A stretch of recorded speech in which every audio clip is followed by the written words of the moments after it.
이름으로 축복합니다. 천국 갑시다. 천국에서 만납시다.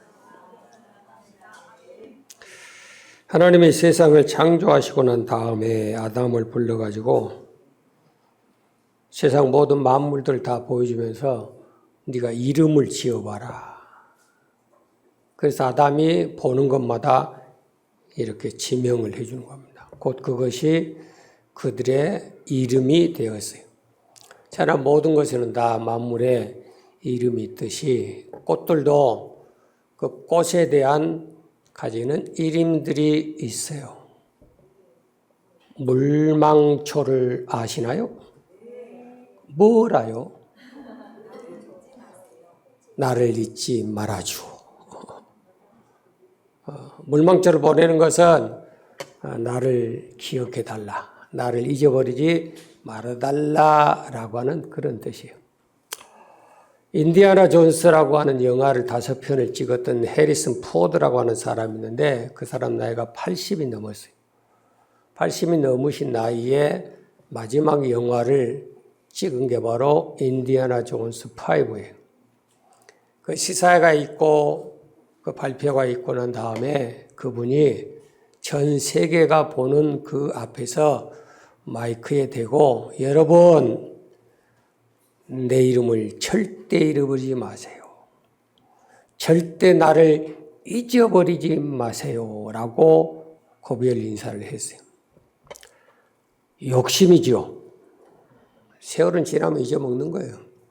자기에게 주어진 때, 자기에게 주어진 시간, 자기에게 주어진 그 일감에 대해서만 우리가 감당을 하는 것이지 내가 모든 것을 다 마치고 끝났는데도 나 좀 기억해 달라라고 하는 것은 노역일 수밖에 없어요. 자, 오늘 누가복음 16장 19절 이하의 말씀에 보면 어떤 사람은 이름이 있고 어떤 사람은 이름이 없어요. 곧 이 말은 바꿔 말하면 어떤 사람은 하나님이 그 이름을 기억하고 어떤 사람은 하나님이 그 이름을 기억하지 않는다라는 뜻이에요. 본문의 말씀 가지고 수백 번 설교를 했어요. 그런데 말씀을 전할 때마다 하나님이 깨닫게 하시고 보게 하는 각도가 다 달라요. 똑같이 설교를 해본 적이 없어요. 오늘 말씀에 대한 초점은 바로 이름에 있습니다. 이름.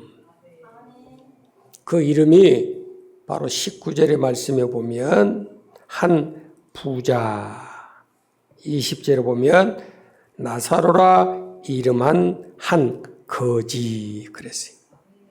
이게 한 부자라고 하는 그 말이 장장 19절부터 마지막 절까지 말씀을 통해서 4번을 반복을 합니다. 그런데 또 반면에 거지 나사로라고 하는 그 이름이 바로 5번을 기록을 합니다.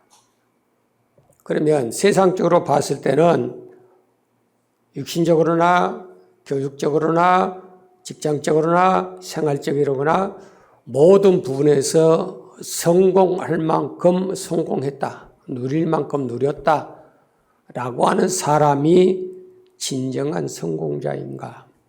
아니면 세상의 기준으로 봤을 때 병들고 지치고 가진 것 없고 거지같이 사는 그 사람이 성공한 사람인가? 여러분은 어떻게 생각하세요? 그럼 대답은 뻔해. 부자같이 살면서 성공한 사람이 좋습니다. 라고 분명히 얘기할 겁니다. 여러분 속을 다 알아서.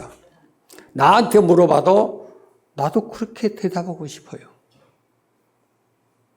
그런데 우리가 한 가지 명심해야 될 게 오늘 본문 속에 나오는 것을 어떤 분들은 뭐라고 기독교 방송에서 나와서 얘기를 하냐면 이것은 하나의 예화다. 예수님이 들어준 예화이지 사실이 아니다라고 그렇게들 얘기하는 걸 제가 수없이 들었어요.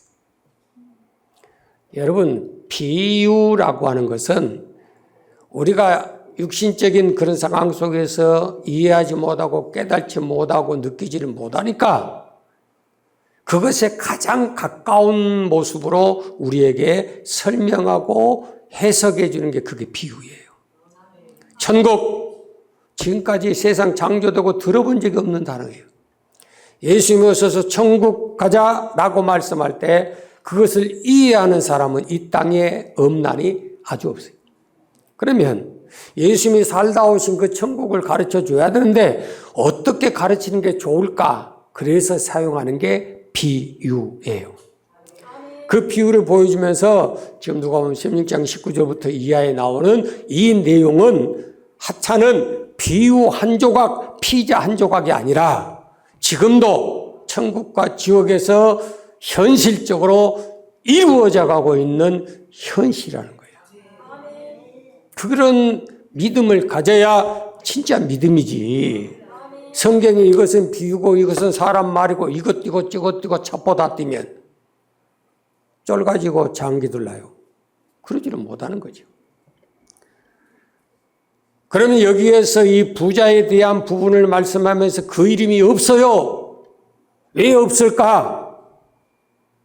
세 가지 아주 조심스러운 성경 구절을 여러분에게 제공하려 합니다. 첫째는 계시록 20장 12절로 15절에 보니까 하나님 앞에는 생명책이 있는데 그 생명을 얻고 천국 갈 수 있는 사람의 이름이 기록되어 있다라고 기록하면서 경고하기를 어떤 사람은 이 생명책에 기록되지 못한 자가 있느니라 그랬어요. 여러분 우리가 다 신앙생활하고 교회 열심히 다니고 주여 주여 하고 다니고 섬기고 봉사하고 충성하고 전도하고 선교하고 우리의 가진 것 몸살을 불살에서 내놔서 하나님이 기억하시겠지라고 생각하겠지만 우리가 소름 끼치도록 명심해야 될 것은 첫 번째, 과연 내 이름이 그 생명책에 지금 기록되어 있는가? 이것을 시험하고 확증하고 점검해야 될 것이 믿음이에요. 우리 가정은 6대째 믿습니다. 나는 목사의 가정이에요. 나는 장로권사 집사의 가정이에요. 우리의 가문은 이런 가문이에요. 그 아무 쓸데기 없는 거예요. 우리 할아버지가 이랬고 우리 할머니가 이랬고 우리 아버지가 이랬습니다. 그거 아무 쓸데없어요. 구원의 관계는 하나님과 나와의 관계지 여러분 부모와 여러분 가족과 여러분 가문과의 관계가 아니라 말이에요. 그래서 네가 예수 믿어야 구원받는 거지 내가 안 믿어봐야 아무 필요 없는 거예요. 그래서 가면 목숨 걸고 하나님 앞에 예배하고 믿음의 모습을 감당하고 확인하고 점검해야 될 이유는 내 이름이 하나님의 생명책에 기록되어 있는가라고 하는 거예요. 현실의 권사님이 비몽사몽 환상 가운데 죽었어요. 주님 앞에 섰어요. 너무너무 반가워서 주님께 뛰어갔어요. 주님! 나 현신에 왔어요.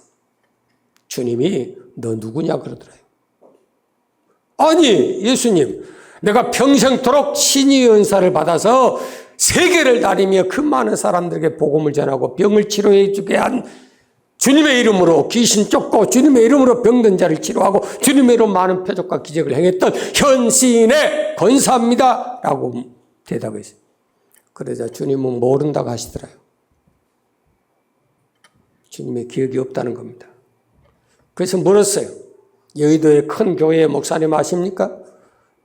여의도 어느 침례교회 가장 큰 교회 목사님 아십니까? 주님 대답하시기를 아무도 모른다고 대답하시더라요. 우리는 뭔가 조금 착각한 그런 상황 속에서 비몽사몽간에 종교 생활이라는 그런 아평과 마약의 그 끼에 찌들려서 우리는 구원 받았겠지, 우리는 천국 가겠지, 이 정도 살았는데 이 정도 살면 구원 받겠지라고 착각하고 살 수도 있다는 거예요. 그래서 믿음이라는 것은 항상 하나님 앞에 물어보고 우리 자신을 확인해서 점검해야 된다는 겁니다. 두 번째, 우리가 은혜를 받았어요. 구원의 확신을 얻었어요. 내가 주님을 만났어요. 주의 음성을 들었어요. 그의 이름이 내 이름이 생명책에 기록됐어요. 그런데 계시록 3장 5절에 보니까 그 이름이 흐려져 가고 있다는 것을 기억하세요. 바꿔 말하면 하나님의 기억에서 여러분들의 이름이 흐리해져 간다는 겁니다. 노인들은 열심히 기도 많이 하셔야 돼요. 인생살이 8, 90년 쓰다 보니까 병도 나고 문제도 생기고 그래요. 그 누구나 다 있는 현상이에요. 예수 믿는 사람들에게 특별히 간곡히 부탁하고 싶은 것은 여러분 기억이 흐려지고 여러분이 가진 것을 잃어버리고 집도 못 찾고 죽는 인생 되지 말고 마지막 기력이 세서 하나님이 부르시는 금성 듣고 사리 판단을 분명히 하고 그렇게 하고 주님 앞에 부름받기를 축원합니다. 그것이 우리의 기도의 소원이요 제목이 돼야 된다 그 말이에요. 가지고 있으면 뭐 할 거요? 자기 마누라 얼굴도 기억 못하는데 자기 자식 얼굴도 기억을 못하는데 내가 가지고 있는 비밀번호도 기억이 안 나는데 어떻게 집을 찾아갈 것이며 어떻게 금고를 열 것이고 어떻게 은행 가서 돈을 찾을 겁니까? 방금 말씀 묵상하면서 내려다가 하나님 내게 한 가지 주신 것이 저는 어지간해서는 제 핸드폰에 한 번 기록된 사람은 지우지를 않습니다. 3번씩 배반하고 나간 사람도 제 핸드폰에 이름이 기록되어 있어요. 이번에 어떤 일이 있어서 한 번 또 그런 짓을 4번째 하길래 그 다음부터 지워버렸어요. 여러분, 내 핸드폰 안에 있는 그 이름을 지울 때의 그 지우는 자의 고통을 여러분 아십니까? 지움을 받고 있는 그 사람의 형편처지는 과연 어떤 형편처지인가? 여러분 그걸 확인해 보셨어요? 너무 안타까운 마음을 가지고 지금 내려온 거예요. 분명히 내가 20살 때 주님 만나서 내가 주의 음성 들었고 내가 주님 직접 만났고 그런데 지금까지 오면서 많은 굴곡들이 있었어요. 신앙생활하는 것은 그냥 한편으로 일줄 편차적으로 쫙 지나가 버리는 것이 아니고 한 번 받은 은혜가 끝까지 갈 리가 없어요. 다 굴곡이 있는 거예요. 그런 굴곡의 상황 속에서 내가 어떻게 대처했느냐에 따라서 하나님이 나를 불러주는 그 이름을 나는 내 귀에 지금도 생생하게 기억합니다. 그때 내 이름은 생명책에 기록됐다고 확신을 해요. 그런데 지나온 과정의 흔적을 보니까 혹시는 내 이름이 흐려지지 않는가? 한 가지 명심할 것이 여러분 기억 속에 하나님의 은혜가 남아 있습니까? 여러분의 기억 속에 하나님의 구원하심이 남아 있습니까? 하나님께서 베푸신 매일 순간순간에 그 은혜의 베푸심의 사건과 환경과 말씀과 은혜와 모든 것들이 지금 내 기억 속에 기억되고 있는가? 기억하세요. 여러분의 기억 속에 사라진다고 하면 하늘의 기록에서도 지워지고 있다는 거예요. 이거 우리가 정신 똑바로 차리고 들으셔야 합니다. 나는 다 잊어먹고 다 팔아먹어도 하나님은 여러분은 버리지 않습니다. 끝까지 데려갑니다. 그건 거짓말이에요. 절대로 속지 마라. 깨달아지세요. 잠언 8장 17절 사랑하는 자가 사랑을 받아요. 내가 간절히 찾아야 하나님이 만나줘요. 그래서 우리에게 사랑하라, 나를 찾아라, 부르짖어라 부탁한 거예요. 하나님 우리에게 명령하는 것은 부탁하는 겁니다. 부탁하는 거예요. 세 번째 더 두려운 게 있어요. 출애굽기 32장 32, 33절 말씀에 주님이 기록하신 책에서 주님이 자기의 손으로 직접 기록해 놨어요. 내 이름을. 그런데 그 이름이 지워져 버렸다는 것. 모세같이 하나님과 동행하는 사람이 어디 있고 모세같이 인자가 풍성한 사람이 어디 있고 모세같이 완벽한 사람이 어디 있어요? 자기 백성들이 범죄함을 가지고 하나님 앞에 나가서 하나님 저들의 죄를 용서해 주세요. 저들이 우상 숭배한 걸 용서해 주세요. 세상 사는 걸 용서해 주세요. 하나님을 대적하고 배반한 걸 용서해 주세요. 내게 한 가지 소원이 있는데 저들을 버리지 말고 차라리 내 이름을 주의 기록한 책에서라고 말했어요. 주님이 기록하신 책에서 내 이름을 지워 주옵소서. 하나님 뭐라고 대답한지 아세요? 모세야, 다른 사람의 죄를 위해서 네가 대신 지워지는 그 고통을 받는다는 건 참 좋은 얘기인데 너도 내 앞에 범죄하면 네 이름을 지워버리겠네. 여러분, 하나님 앞에 완벽하고 의로운 사람은 한 명도 없는 거예요. 목사가 여러분을 위해서 하나님 앞에 새벽마다 기도하는 것도 하나님, 여러분의 허물과 여러분의 죄와 여러분의 부족함과 여러분의 가문과 여러분의 자손에 대한 것들을 일일이 부르면서 다 기도하는 거예요. 어떤 심정 가지고? 모세가 하는 그런 심정 가지고. 그런다고 해서 문제가 해결됩니까? 안 된다는 거예요. 하나님 내게 먼저 요구하는 게 뭐냐면 나부터라는 거예요. 나부터. 하나님 앞에 어쩌지 말라는 거죠? 범죄하지 말라는 거예요. 죄 짓지 말라는 거예요. 그 기억 속에 지워버리지 말라는 거예요. 네 스스로가 하나님의 기록된 그 책에서 네 스스로가 지워버리지 말라는 그런 뜻입니다. 여기 한 부자에 대한 부분을 말합니다. 한 부자가 아브라함에 대해서 부르는 명칭이 3번 나와요. 자, 성경 다시 보세요. 첫째, 24절. 시작. 불러 가로되 아버지 아브라함이여. 아멘. 이 부자가 아브라함을 지금 뭐로 불러요? 아버지라고 부르잖아요. 아버지. 그럼 이 부자는 믿음의 후손이 아니에요. 후손이에요. 갈라디아서 3장 26절 이하의 말씀을 통해서 믿음으로 말미암는 자는 누구든지 아브라함의 후손이라는 걸 기억해라.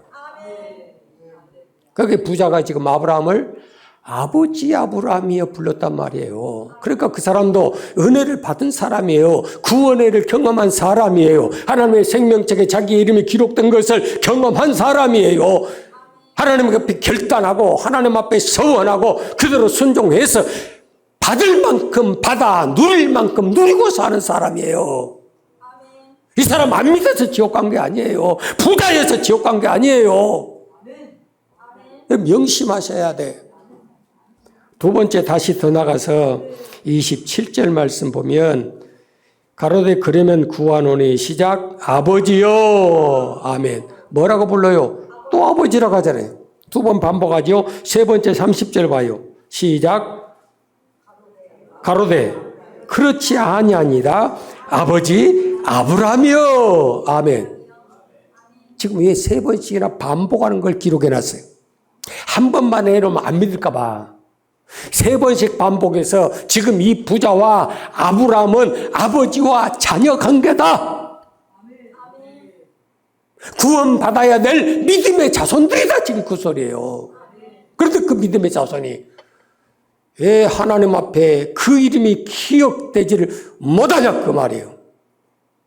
내가 30년을 다녔는데 50년을 다녔는데 100년을 다녔는데 왜 하나님이 내 이름을 기억하지 못하시냐 그 말이에요.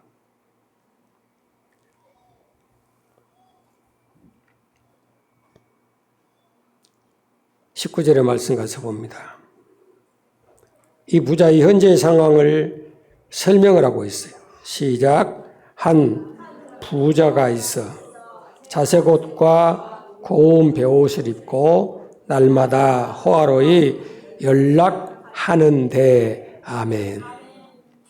이 사람에게 있어서 인생의 가장 큰 소원, 바람, 기도의 제목이 있었어요. 그게 뭐예요? 부자 되는 거예요. 하나님, 나 좀 부자 좀 되게 해주세요. 나 로또 복권 당첨돼가지고 한 30억 정도 좀 한 방에 그냥 얻어낼 수 있으면 좋겠어요. 요즘 젊은이들 그런다잖아요. 부모님들이 55 되면 제발 죽으시라고. 왜 그 나이에 죽어야 되냐? 은퇴하고 난 다음에 은퇴비 이리 빼먹고 저리 빼먹고 남겨줄 것 없이 쓰고 죽을까 무서워서. 은퇴하자마자 바로 죽으래요.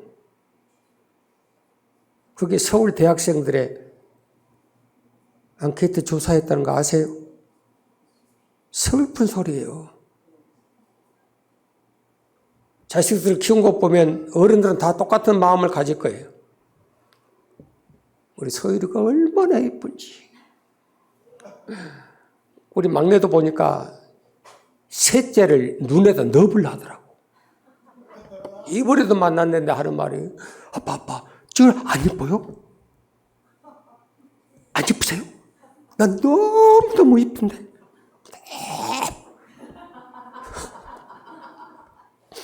은유리를 눈에 넣으려고 그래.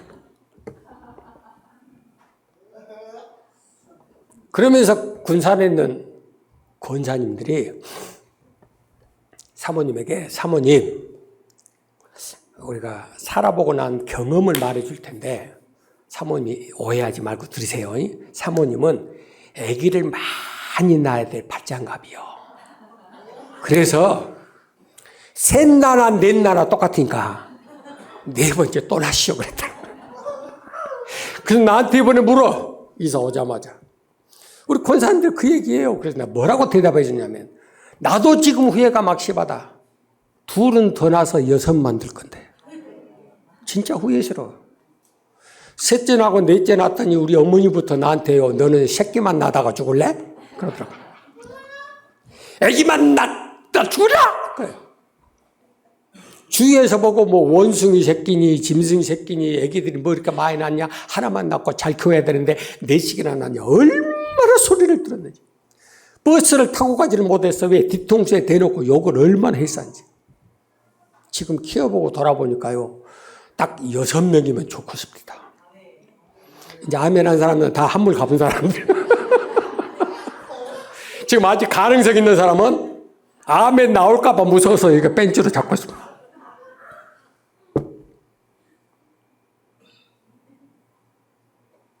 부자 되기 싫어하는 사람 어디 있어요? 나도 또 떵떵거리고 싶어요. 나도요, 다른 사람들 보일 만큼요, 좀 내놓을 만큼요, 나도 그렇게 살고 싶어요. 이 사람도 마찬가지. 근데 문제가 하나가 있어요. 어디에 문제가 생기냐면, 하나님과 재물이라는 것은 겸하여 섬길 수 없다는 한계성이 있어요. 돈이 많으면, 가진 것 많으면 마음껏 놀고 마음껏 먹고 마음껏 쓰고 살 것 같지요?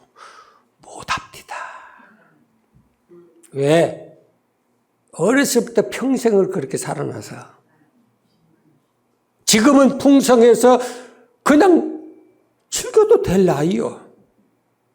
즐겨도 가질 만큼 그렇게 가지고 살아. 그럼에도 못하고 사는 거예요. 못하고. 내 주제도 보니까 다 그러고 살더라고요. 그래서 야고보서 5장 1절부터 하나님께서 경고문을 써놨어요. 부자 되기를 원하는 자들을 향하여 경고하노니 그랬습니다. 성경 전체가 다 경고장이겠지만 야고보서 5장은 특별히 경고장이에요. 뭐라고 말하냐? 부자 되기를 위해 쓴 사람은 거기에 따르는 것만큼 뭐가 따라오냐? 심한 고통이 따라올 거다라고 써놨어요. 여러분이 가지고 있는 돈도, 금딱지도, 보석도, 가지고 있는 동산도, 부동산도 영원할 것 같죠. 좀이 있고, 동록이 있고, 도적놈이 있고, 강도가 있어서 언제, 어느 때, 어느 새끼가 뺏어먹을 줄 아무도 몰라요. 그래 안 그래? 그렇죠? 어제 EBS에서 약 80대신 회장님이 나오셨는데 식당이 5,000평이에요. 식당이 5,000평. 거기에 경국궁보다도 더 좋은 귀하집 식당을 지었어요. 거기에서 오리를 파는데 자산이 1,000억이 넘습니다. 그분은 누리는 게 아무것도 없어요. 자기 자식들한테 물려는 준답니다. 이 땅, 이 건물, 돈을 한 개도 안 물려준답니다. 왜 그러냐? 인생살이에 돈이 가다 보니까 자식은 다 망하더라는 거예요. 일 안 해도 돈 가지고 그 어린 초등학교 4학년짜리가 그 소리 하더라고. 네 소원이 뭐냐 그랬더니 돈 많은 백수라더라고. 그 여자 셰프 있잖아요. 셰프. 중국 셰프. 그 아들이 그 얘기를 해. 4학년짜리가. 이게 지금 현실이에요. 현실. 이 사람의 목적은 어디더냐? 오직 하나밖에 없는 거. 부자 되는 거. 부자 돼서 뭐 할래? 자색 옷을 입고 고운 배옷을 입고 그렇게 난 다음에 뭐 할래? 날마다 호화로이 잔치상을 벌리되 그 잔치상에 음식이 철철 넘치도록 그래서 거지가 떨어지는 것을 주워 먹는 거예요. 그림이 이제 그려집니까? 여러분 왜 부자 되고 싶으세요? 왜 돈이 필요하세요? 왜 재물이라는 것을 위해서 가르쳐야 되고 배워야 되고 그럴까요? 제주도에서 1등한 아이가 서울에 와서 학원에서 시험을 쳐봤어요. 서울에 아주 유명한 그 골목이 있어요. 학원 골목이. 거기 가지고 거기 다니는 학생하고 제주도에서 1등한 아이하고 둘이서 수학 문제를 딱 풀었는데 학원 다니는 아이가 배나 빠른 속도로 문제 풀어버렸어요. 제주도에서 1등한 아이는 문제를 아직도 못 풀었어요. 그러니까 보세요. 서울의 돈과 제주도의 머리는 비교가 안 된다는 소리예요. 돈으로 만들어버리니까. 나도 또 좋은 점 많이 있으면 나도 외제차 타고 이거 얼마요? 롤렉스도 한번 차보고 대답들이 없어. 그렇게 이번에 우리 형님 목사 만났더니 딸이 서울에 어디 쉐라톤인가 힐튼인가 그 뷔페를 데리고 가더라요. 가서 보니까 막 가지에다 뭐에다가 막 웜을 나왔는데 1인당 17만 원이랍니다. 그거 다 입 벌려버린 거. 서울에서 이슬 가면 입 안 벌려. 근데 광주 좋은 구석이라 밥 한 그릇에 17만 원 그러니까 나 잡아 먹으셔. 그거면 짜장이 지금 몇 그릇? 하얀 곰탕이 지금 몇 그릇이야? 요 생각하고 있는 거야. 그러니까 돈 벌려고 하지. 이 정치인들이 자식들 위해서 그렇게 막 쏟아부셔놓고 한 달에 1억씩 갖다 쏟아붓는 그런 학교에 왜 보낼까? 그 차후의 문제잖아요. 그런데 보세요. 여기에 부자에 대한 부분을 주님께서 말씀하면서 마지막 말세가 되면 자기 스스로에게 고통을 가져다주는 동기가 있는데 그 첫째가 자기를 하나님보다 더 사랑하고 두 번째 돈을 사랑하기를 하나님보다 더 사랑하느니라. 이 사람의 목적, 이 사람의 종교생활, 이 사람의 교회생활, 이 사람의 주여 부르는 생활, 자기를 위한 인생이에요. 자기를 위한 돈이에요. 자기를 위한 섬김이에요.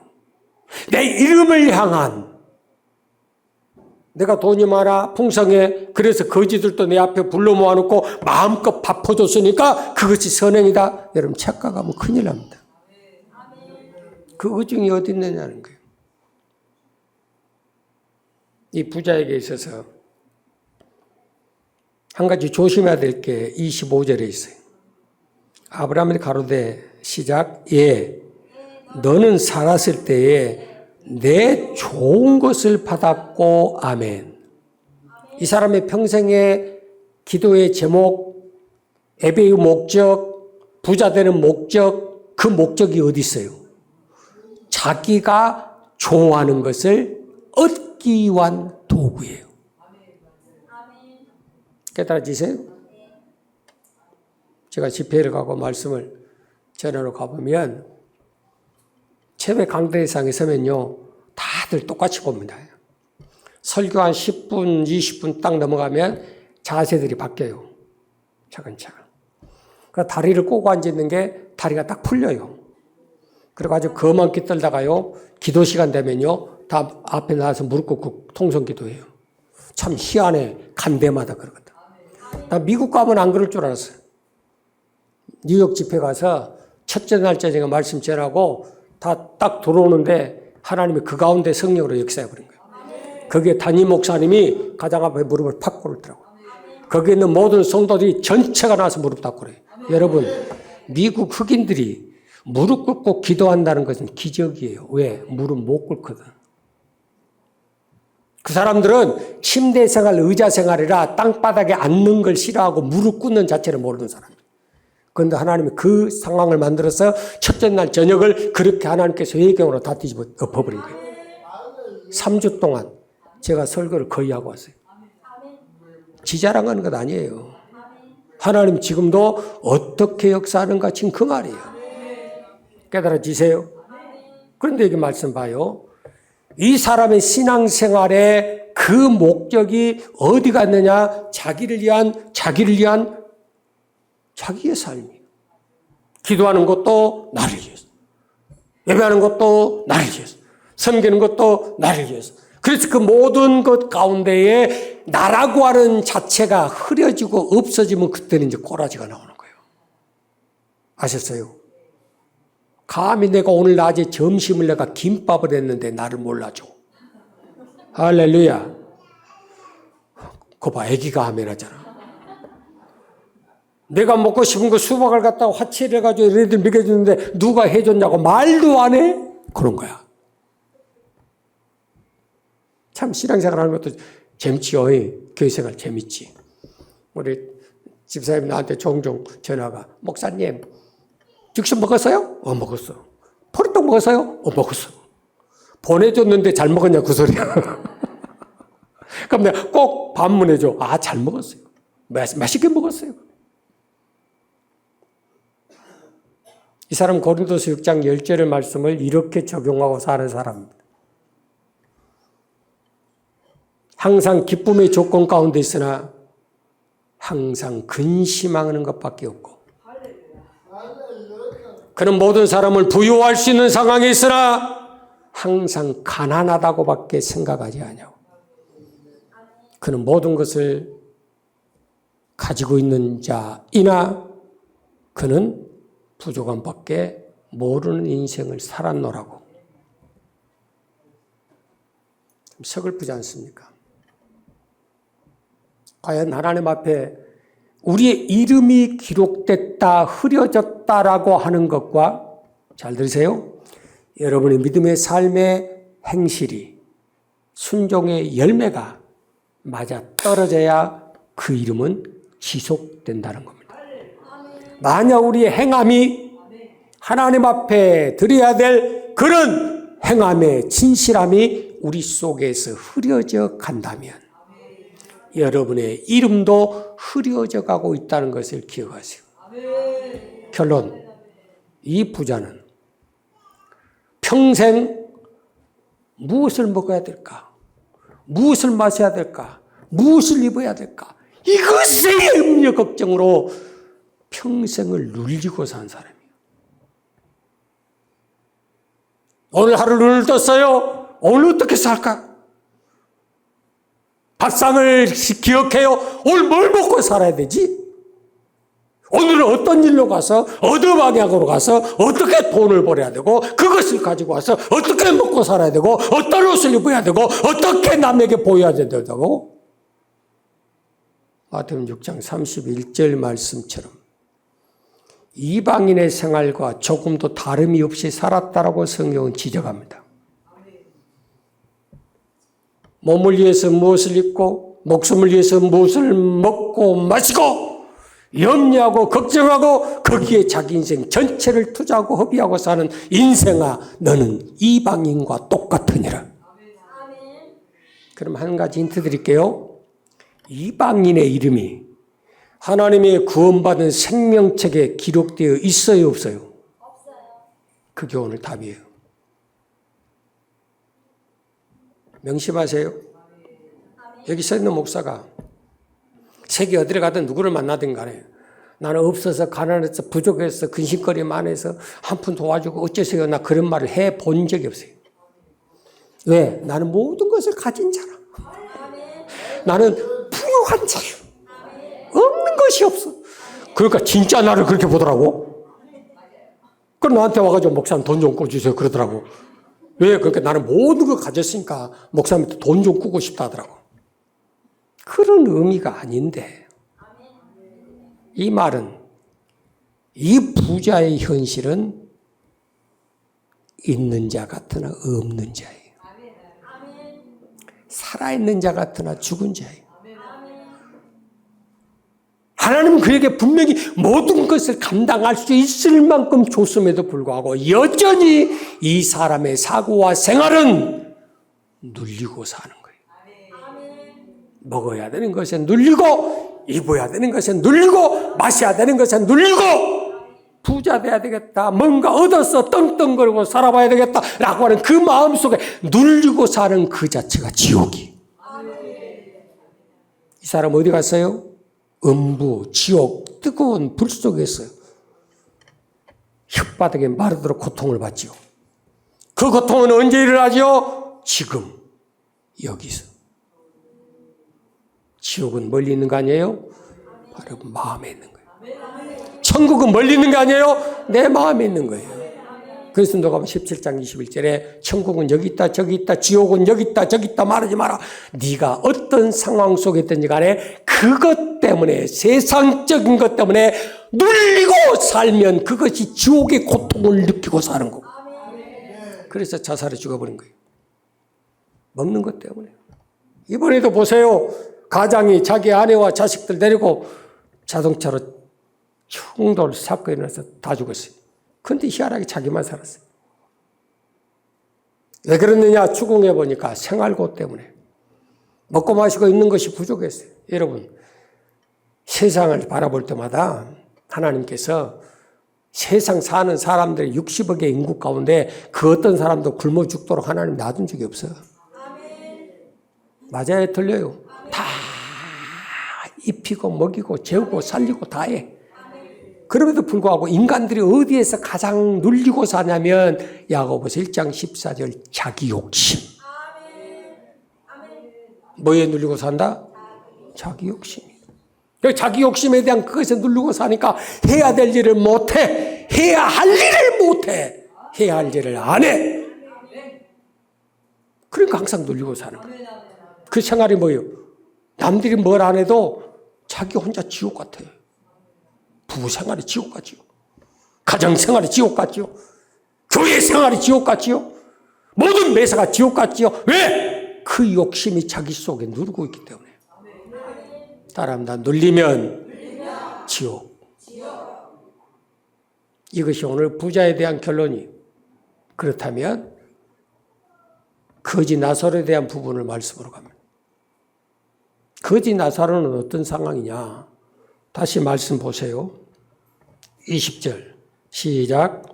나사로라 이름한 한 거지가 헌대를 앓으며 그 부자의 대문에 누워 부자의 상에서 떨어지는 것으로 배불리려 하며 심지어 개들이 와서 그 헌대를 핥아라. 아멘.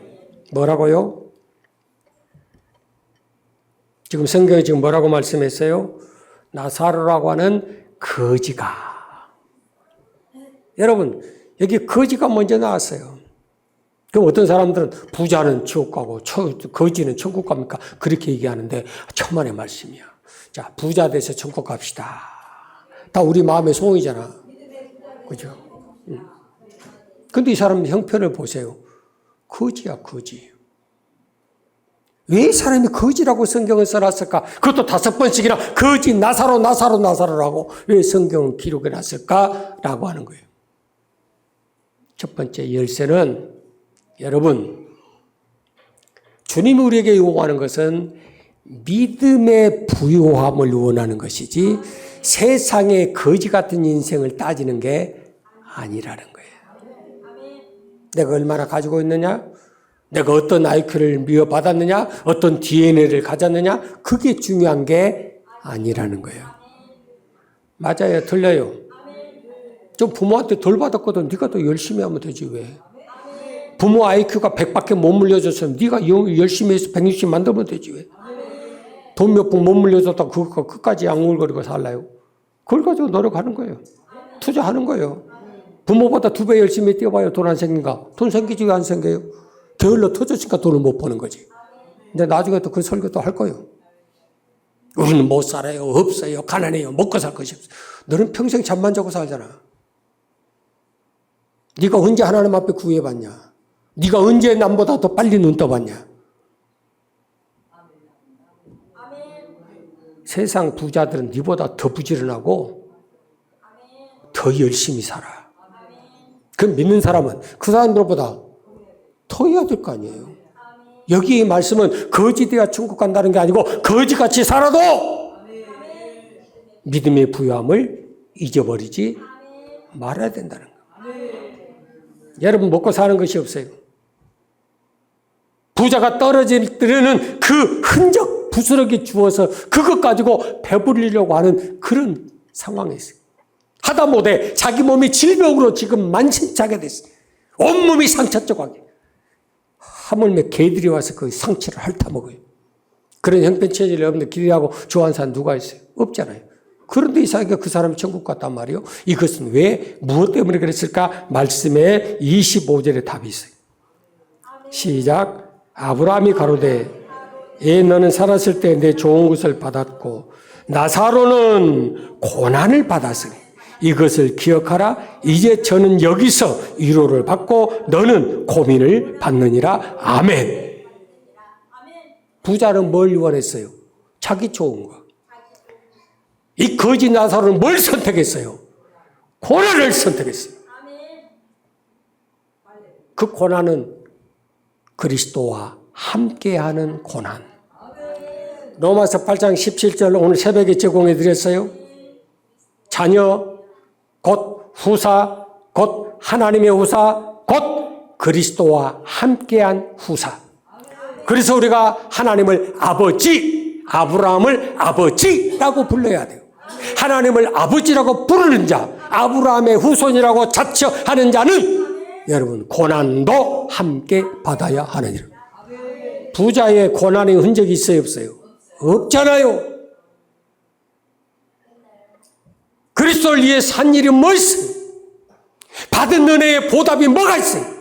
아무것도 없는 거예요. 그러니 준 것에 후회가 생기는 거죠. 결 선택함에 대해서 후회가 있는 거예요. 하나님은 우리를 부르심과 택하시면 후회가 없다고 말씀했잖아. 우리가 범죄하고 그 악을 행할 때는 하나님은 후회하게 만들어버려요. 그게 창세기 6장에 나오는 노아의 홍수의 사건입니다. 깨달아지세요? 그런데 이 거지는 고난 쪽을 선택한 거예요. 위로받고 좋은 내 좋은 쪽을 선택한 것이 아니라 그리스도와 함께하는 고난을 선택한 거예요. 왜 그랬을까?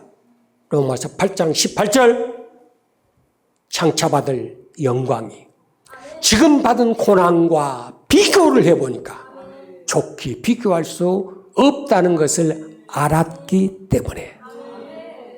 그래서 그는 똑같은 성경 구절을 가지고 살았어요. 고린도서 6장 10절.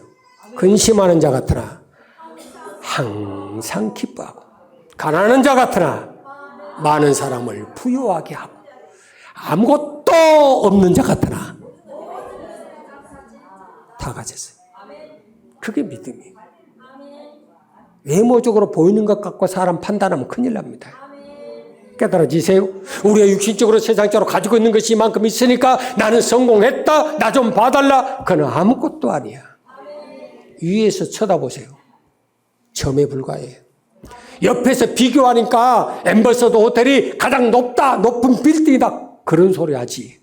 지금은 그보다 높은 거 더 많이 생겼어요. 옆에서 비교하니까 니랑 나랑 차이가 있는 것이지.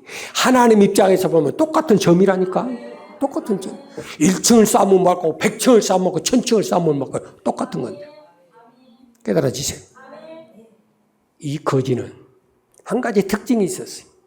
가난도 누리고 질병도 누리고 천대받는 것도 누리고 모든 것을 누릴 수 있는 사람, 그 사람이 능력 있는 사람이에요. 빌립보서 4장 13절에 깨달아져요?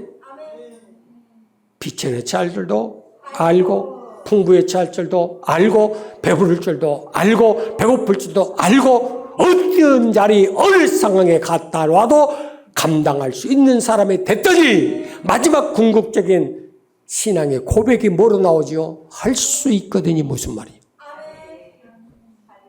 믿는 자들은 능치못함이 없느니라. 그게 거지 나사로의 신앙의 결론이에요. 주님은 이 믿음을 보겠느냐고 지금 찾고 계세요. 깨달아지세요? 얼마나 높냐, 잘나냐, 똑똑하냐, 크냐, 많냐를 보는 게 아니고 얼마만큼 주님 주신 그 믿음을 가지고 여러분의 생활 속에 먹고 마시고 입는 그런 문제가 온다 할지라도 그것을 얼만큼 누리고 사느냐. 그래서 천국 가는 그 나사로의 모습을 뭐로 표현하냐면 두 가지로 표현합니다. 첫째 22절 시작. 이에 그 거지가 죽어 천사들에게 받들려 아브라함 품에 들어가고 아멘. 어쨌다고요? 아브라함의 품에 들어가. 천국에 들어가는 유일한 열쇠는 누리는 자의 특권이에요. 누리는 자는 천국 들어가는 거예요. 낙타가 바늘길을 뚫어요. 어떻게 뚫느냐? 누릴 때 뚫는 거예요. 사람은 못해. 그러나 하나님은 얼마든지 하실 수 있느니라. 한 구절 더 나가서 23절 말씀에 보면 23절 자 시작. 저가 음부에서 고통을 중에 눈을 들어 멀리 아브라함과 그의 품에 있는 나사로를 보고 아멘. 아브라함의 품에 있는 나사로. 첫째는 들어간 나사로. 두 번째는 그 안에 있는 나사로. 흐려지거나 지워지지 않는 그 이름이 영원한 그 이루함이 기다렸더라. 이 말씀을 주시는데 얼마나 감사해요. 아, 그래서 천국은 내 안에 있는 거구나. 천국은 지금 이 시간 우리 안에 있는 거예요. 밖에 나가서가 있는 거 아니에요. 죽어서 가는 것이 천국이 아니에요. 이 시간 말씀을 통해서 우리의 욕심과 악함의 모든 걸 다 비워내고 심령이 가난해질 때 하나님 우리에게 최고의 선물 천국이 저희 것임이니라. 이걸 누리는데 뭐가 감당을 하겠어요? 안 그래요? 주님 안에서의 위로가 지금 받는 고난보다 더 크다는 그 소원이 아브라함의 품에 들어가 있는 이 나사로가 경험을 하는데 그게 계시록 21장 4절에 나와요. 모든 눈에 눈물을 씻겨주는 것. 더 이상은 아픔도 없고 고통도 없고 질병도 없고 죽는 것도 없고 믿음 때문에 신앙 지키기 위해서 눈물을 흘려가며 가난도 감당하고 질병도 감당하고 환경도 감당했던 그 모든 것은 다시는 있지 아니하고 깨달아지세요? 여러분의 형편처지 이대로 가지고 천국 간 줄 아십니까? 그런 천국 안 가? 거기서도 그렇게 살게? 맞아요? 틀려요? 털어놓고 가야 될 거 아니야. 다 인생 근심 걱정 털어놓으면 차차차가 나오는 거예요. 뭔 소린지 알아요, 바비지? 어쨌든 명심하세요. 누리는 자는 천국이 되는 거고 눌리는 자는 지옥이 되는 거예요. 눌리는 자에게는 축복이 있어요. 누리는 자에게는 축복이 있어요. 눌리는 자에게는 저주가 있어요. 누리는 자에게는 만사가 형통이 있어요. 눌리는 자는 만사가 불통이에요. 그러니까 여러분 보세요. 여러분 이제 이 말씀의 제목이 누리면 천국, 눌리면 지옥이라는 설교를 몇 주마다 시리즈로 할 겁니다. 몇 달 걸릴지는 모르겠지만 일단 그렇게 설교할 거예요. 그래서 오늘 읽은 첫 번째 상황이니까 여기까지만 할 테니까 내 속에 천국이 있는가 시험해보고 점검하고 그것을 확신을 가지면서 찬송하며 천국 가십시다. 내 영혼이 은총 입어 중한 죄짐 벗고 보니 슬픔 많은 이 세상도 천국으로 화도다. 할렐루야 찬양하세. 내 모든 죄 사함받고 주 예수와 동행하니 그 어디나 하늘나라. 주의 얼굴 뵙기 전에 멀리 뵈던 하늘나라 내 마음속에 이루어지니 날로 가깝도다. 높은 산이 거친들이 초막이나 궁궐이나 내 주 예수 모신 곳이 그 어디나 하늘나라. 할렐루야 찬양하세. 내 모든 죄 사함받고 주 예수와 동행하니 그 어디나 하늘나라. 자비하신 하나님,